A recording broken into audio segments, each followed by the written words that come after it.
você está acompanhando o programa desde o começo, deve ter ouvido eu falar que, na minha opinião, nós deveríamos ter a matéria de educação financeira desde o maternal. Pois bem, é sobre isso que nós vamos conversar com a Virgínia Prestes, sobre educação financeira nas escolas. Ela é professora e planejadora de finanças. Eu já quero saber que tem uma lei nova aí que foi aprovada em 2018, é isso, Virgínia? Isso mesmo. Olá, tudo bem? Obrigada pelo convite. Eu que agradeço. É isso mesmo. Então, agora no currículo das escolas, todas as escolas, as públicas e as privadas, a gente vai ter educação financeira sendo ministrada, na realidade, junto com a matemática. Então, problemas com a temática finanças pessoais. Na sua opinião, você que é entendedora de matemática, de número, qual é a idade ideal para começar a aprender a lidar com as finanças? Acho que desde sempre, desde quando a criança começa a ter o contato, né, com os números, já dá para a gente começar a introduzir as finanças.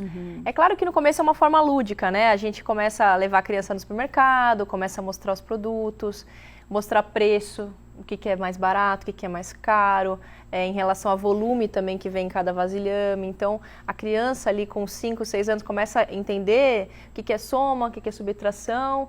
Aos 7 anos ela já começa a entender essa questão a diferença, né, de valores, de volumes, né? Então, acho que a criança acompanhar a família nesse processo é muito válido.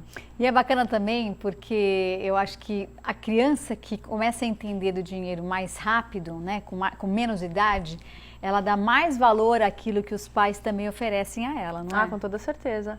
Acho que a construção de valor que a criança vai ter, vai dela ter essas experiências, né? Conforme ela vê os pais decidindo uma compra ou não, né? Entender um pouquinho do orçamento. É claro que depende da idade, né? Essa criança vai ficar cada vez mais participativa nas finanças familiares, mas aí ela vai tendo realmente noção do dinheiro.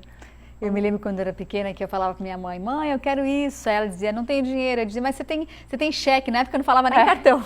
Eu falava, mas você tem cheque. Aí ela dizia, isso não significa nada, filha. Mas é muito comum, porque a criança ela precisa materializar as coisas.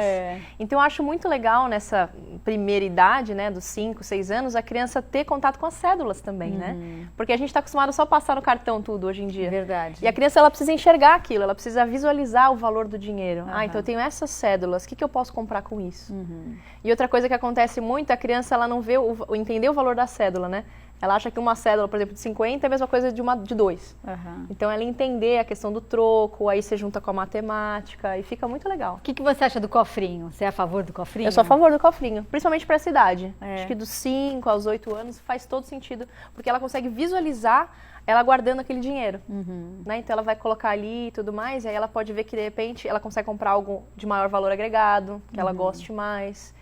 Eu acho que pode ser um processo muito gostoso dos pais, junto com os filhos, fazer esse início de poupança. Por falar em pais, da sua opinião, qual é a forma que nós, pais, podemos contribuir para a educação financeira dos nossos filhos? Com certeza integrando essas crianças nas finanças familiares. Então, eu gosto muito a favor também da mesada. Na verdade, semanada. Ah, você é a favor da semanada? Semanada. Não é mensal o ganho? Não, porque a criança ela precisa começar a ter contato com as finanças aos poucos. Então, a semanada ela vai conseguir se organizar melhor. A criança é imediatista, né? Ainda mais hoje em dia que eles têm muito acesso à informação, é tudo muito rápido. Então, a semanada faz com que a criança se organize melhor. Por exemplo, o pai pode determinar um valor ali e nesse valor está embutido um dia na cantina. Né? E aí, se a criança quer comprar um gibi ou comprar outra coisa, ela pode se organizar e ver o que ela vai comprar. Uma coisa mais barata, uma coisa mais cara. De repente, ela junta uma semana com a outra para poder comprar determinada coisa que ela quer. Então, acho que assim ela começa a ter contato com as finanças do básico, né? Para depois a gente ir evoluindo. Agora, tem famílias também que fazem a moeda de troca. O que seria? Eu já vi. Mães fazendo o seguinte, olha, se você se comportar direito ou se você deixar o seu quarto arrumado, no final da semana você vai ganhar R$10. Você acha, o que você acha disso? Olha, eu acho que é bem discutível, né? Eu já li matérias sobre isso também, enfim, psicólogos falando, não é muito a minha área, mas eu tenho uma filha, né, de 11 anos. Eu acho que é obrigação da criança, né, determinados comportamentos. De repente, arrumar o quarto, ser educada, tirar notas boas na escola. Então, comigo, acho que funciona mais, você ganha essa semanada. E se você não conseguir arcar com alguma das suas coisas, você pode ter uma multa, né? Eu acho, na minha casa funciona melhor assim.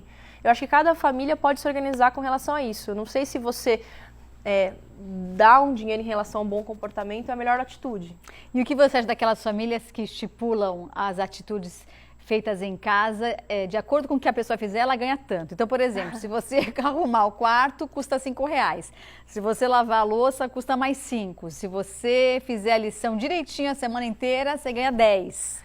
Pois é, eu acho que é de cada família, mas eu fico me perguntando, e se a criança, então, ela não quiser aquele valor e ela deixar de fazer tudo? Como é que vai ser? Aí você não tem moeda de troca. Pois é, então eu acho que eu não sei se funciona muito bem. Eu não iria muito por esse caminho. Eu acho que cada um sabe de si, é lógico, mas eu acho que as finanças, elas podem vir de outra maneira dentro da família do que essa moeda de troca. Eu acho que fica uma coisa, então a criança vai falar, eu não vou mais fazer, então eu não vou arrumar a cama, eu não vou tirar nota.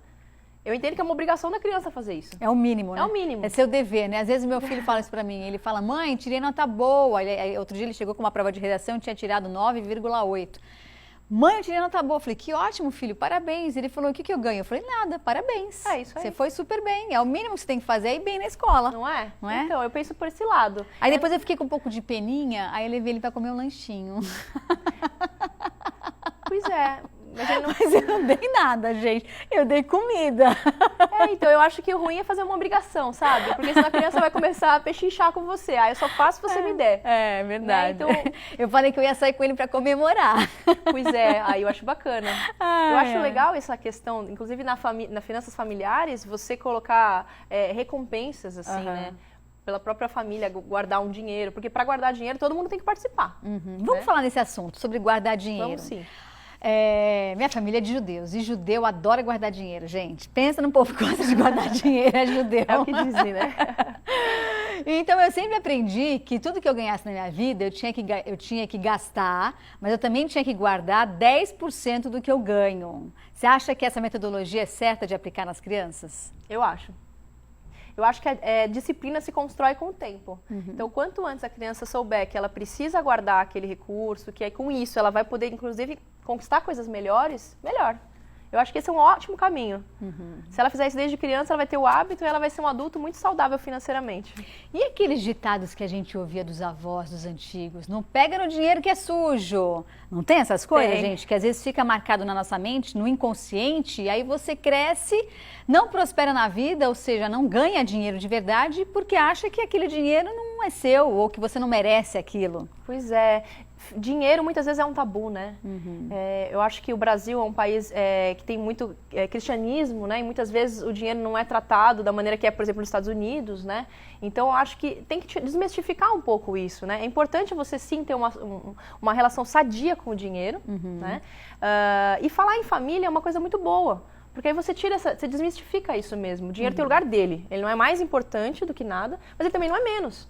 Sem dinheiro a gente não vive bem, né? É verdade. Então a gente tem que saber colocar ele no lugar dele. É verdade. Na sua opinião, se nós educarmos nossos filhos desse jeito, e agora mais do que nunca, né, com essa matéria de educação financeira que vai ser inserida dentro das escolas públicas e privadas, você acha que dessa forma eu posso considerar que o nosso país pode melhorar economicamente? Eu acredito que sim. Eu acho que o governo, não só esse governo como os anteriores, fizeram alguns pequenos passos, mas em relação a isso de trazer educação financeira para as escolas, acho que é importantíssimo. Acho que a população está buscando educação financeira. Você vê vários canais, né? Enfim, programas como o seu que nos deram oportunidade. Obrigada. Imagina, eu que agradeço. Não é? É importante a população estar atrás, acho que nas mídias sociais, na internet. Então, acho que é um tema que está muito em voga e que bom. É verdade. E que bom que você vai ter uma matéria, né? Que as crianças vão ter uma matéria que vai ensinar, porque é o que você falou, muitas vezes a gente cria um tabu, cresce sem saber realmente lidar com o dinheiro, como fazer, como poupar, né? De que forma que eu posso economizar para realizar uma viagem, ou preciso trocar meu carro, como eu faço. Enfim, são algumas teorias, como a gente também tem outras de matemática, de português, a gente aprende história, geografia, né? E que a gente vai começar, a gente não, porque eu já não sou mais criança, mas as crianças vão aprender desde cedo a lidar com o dinheiro, com a espécie. E pensar no futuro, né? A gente veio agora da reforma da Previdência, então a gente tem que pensar lá na frente. Se a gente não poupar, como é que vai ser? É verdade, com certeza. Adorei o bate-papo. Como eu te encontro nas redes sociais? Eu estou no Instagram, Virgínia Prestes Finanças, tudo junto, sem o cedilha.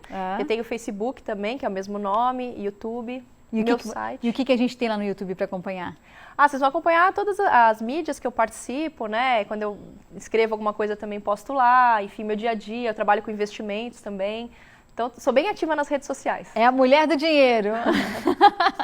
Obrigada, Virgínia. Eu que agradeço. Sucesso, viu? Um beijo. Como é que chama a sua filha? Jade. Jade? E seu marido? O meu ex-marido, no caso, o pai da Jade, gente, André. olha eu dando gafe, já chamei o... Bom, mas tudo bem, é o pai de Jade. É o pai da Jade, o André. É o André. Tem atual? Tem atual? Então vamos mandar um beijo para atual e para o ex também, para não ficar mal. Beijo. Como é que chama o atual? Flávio. Fábio, pronto. Beijo para todo mundo. Para todo mundo. Não vamos poupar beijo. Não. Poupe dinheiro, beijo não. Beijo não. Gente, obrigada pela companhia. Fiquem com Deus e amanhã tem mais revista, especialmente para você que nos acompanha. Tchau, obrigada.